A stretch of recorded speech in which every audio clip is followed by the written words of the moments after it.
মসজিদ ঢাকা মহানগরীর আগে আজকের এই সমাবেশের সংগ্রামী সভাপতি প্রধান অতিথি হিসেবে উপস্থিত রয়েছেন খেলাফত মজলিসের সিনিয়র নায়েবে আমির হযরত মাওলানা শাহাদাত হোসেন সহ কেন্দ্রীয় মহানগরী নেতৃবৃন্দ ও সংগ্রামী নগরবাসী।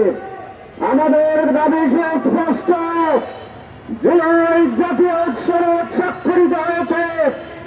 আগামী 24 ঘন্টার মধ্যে জুলাই সনদ বাস্তবায়নের আদেশ জারি করতে হবে এবং এই জুলাই সনদ বাস্তবায়ন আদেশ বাস্তবায়নের জন্য আগামী নভেম্বর মাসে গণভোটের আয়োজন করতে হবে।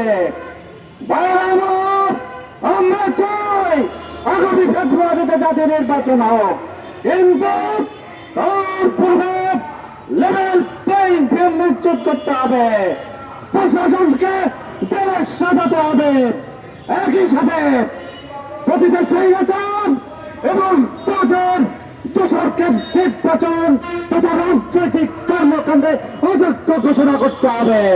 সংগ্রামী ভাইরা, অনতিবিলম্বে এই দাবিগুলো নভেম্বরের মধ্যে 30 নভেম্বরের মধ্যে গণভোটের তারিখ এবং গণভোট অনুষ্ঠানের দাবি জানিয়ে